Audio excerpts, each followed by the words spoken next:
In just the last few minutes, we have learned from Columbus police that a suspect has been identified and named Bruce Reginald Foster III. However, he is not in custody. If you'll walk with me just across the street over here, this is how widespread this damage is. That is Indian Lake in the background. This is right across the street from that car dealership. That could be sharing intel, resources, personnel, whatever it may be. It's all about working together towards one shared goal, making our communities safer. The first mile, everybody's hyped up. Adrenaline's going, you're good. You're like, man, this is great. Then you get past it and you're like, I'm not loving this no more. I have a whole another 2 of these to do. Responses showed that many people wanted these rapid flashing beacons. Tonight's event even features interactive experiences like this one. You scan the QR code on your phone. When you do it, you come to these posters and they come to life. And I'm sure you all want to continue to build on that. Why is it so important to make that kind of impact here in our community? 2 News reporter Whitney Williams joins us live now from the NATO Village in downtown. Whitney, this is a pretty big deal for the city. What exactly can we expect on day 1? I guess you could say the weather is kind of like a yo-yo. It's been up and down and everything in between. If you would like to learn more information, we have links on our website, WDTN.com. I'm Caleb Michael, 2 News.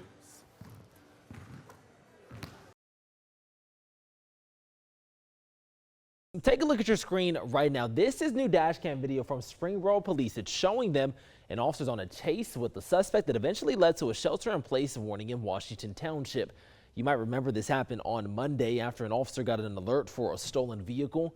That chase started in Springboro, ended with a crash near Paragon Road with the 18-year-old Trevor Walker fleeing into a sewage drain. Both he and the passenger in that car were eventually arrested. Walker was wanted for charges including murder out of Kentucky, now facing several more charges in Warren County. He's expected in court this morning. If you are anything like me and don't enjoy running at all, this next TikTok trend might be for you. The 666 walking challenge involves walking for 60 minutes a day at either 6 a.m. or 6 p.m. It also includes a 6-minute warm-up and 6-minute cool-down. The 6 o'clock start times are designed for both early birds and night owls. Researchers say that walking 5,000 steps 3 times a week for 2 years can actually increase life expectancy, and a 60-minute walk easily racks up over 5,000 steps. Well, there are 2 things that you can count on at the start of every single year. It's going to be cold outside and tax season is right around the corner. Now, that may not be the favorite time of year for most of us, but for one local business, it's what they look forward to most because it's a chance to serve their community.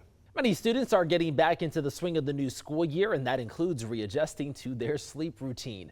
To get back on track, experts recommend setting earlier bedtimes a week or 2 before the first day of school, and then gradually going to bed 15 minutes earlier each night. You should also avoid TV or screen time about 2 hours before bed and focus on relaxing activities.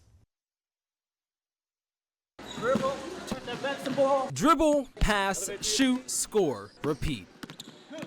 No matter how the game of basketball evolves, the basics will always be the same. But as it grows, so does the competition. You may have a trial with 100 kids, 12 make the team. That's roughly 88%, 90% of the kids who try aren't going to make it. What's going to happen to them? Local basketball coach Corey Dortch says after the 6th grade, most places don't have rec leagues during the school and travel ball season. So we decided to do something for these kids, put together something where they can have a league that's theirs, where they can have fun, they can continue to develop their skills, and hopefully one day make the school team. That was the birth of the Dortch Development League in Lebanon. The inaugural season was in April of this year with only 18 kids. The idea was simple: make the game of basketball enjoyable again. We give an option for everyone. When you come into this gym, our job is to develop you as a ball player and make you better than when you came in before the start of the season. Whether it's personalized intros for the players or highlight reels sent to athletes' families, the league prides itself on meeting the kids where they are. They've actually learned a lot. This is only their 2nd time being on a basketball team, and I really feel that their skills have developed quite a lot. Amy Sohnberner's boys have been with the league since its inception and absolutely love it. He taught me how to do the motion to shoot it in the basket. And my coach taught me how to shoot in the basket like a rainbow shape. In just 7 short months, the league is heading into its 3rd season and expecting more than 100 signups from kids all around the Miami Valley, with no signs of slowing down. When I remember that kid that walked off the court with tears in his eyes, losing by 55, 60 points, that same kid plays for DDL. And he's happy every time he touched the court. That right there, to me, is the most important way that I know that we did something good. We took the game of basketball away from the schools, away from all the politics, and we gave it back to its rightful owner, the kids. Dorch tells me they are accepting applications for their winter season until December the 6th. If you would like to learn more information, we have links on our website, WDTN.com. I'm Caleb Michael, 2 News. On that, life can change really in the blink of an eye, and that's what happened to one 20-year-old after a hit-and-run accident while riding his motorcycle. But in his time of need, a community stepped up to support him as he and his family navigated their new normal. It started off like your typical fall afternoon. I was just leaving the skate park. I was on my bike. I decided I was going to kind of take a different route. But as 20-year-old Holden Howell turned through the intersection at West Ridge and Mad River Road in Centerville, there was like a brief moment where it was just loud noises and getting thrown around, and then I ended up on my back, face up. A collision with the truck changed everything. I received a call from his girlfriend that she had been notified by someone on the scene of a motorcycle accident involving Holden. His mom, Heather Howell Thomas, says November 26th is a day that she will never forget. The neurosurgeon told us pretty much right away with his level of injury that he would never walk again. Initially, it was kind of difficult, but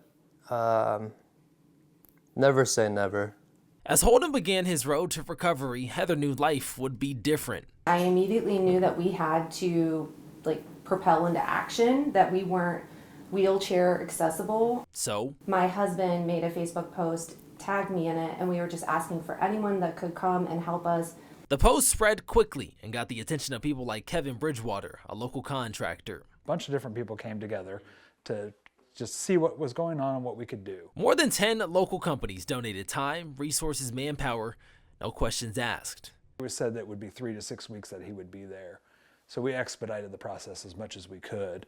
A process that would normally take months finished in 3 weeks' time. This was all the way down to studs, and they rebuilt all of the walls. I mean, this is completely different than how it was before. I'm pretty much independent. Why was it important for you to help? Just because if I ever get in that situation, I hope somebody would help me. A community stepping up to support one of their own in a time of need. I couldn't have imagined in a million years that we would have had so much support. You walk for 20 years and then one day you don't. So it's definitely different. All you can really do is just, take every day one day at a time and, just keep getting through it. Could be worse.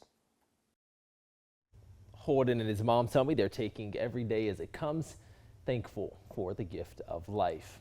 And of course, we do want to hear your good news. All you have to do is go to WDTN.com, click on Tell Me Good News. It's under the Community tab, and your story, who knows, could be featured right here on 2 News Today.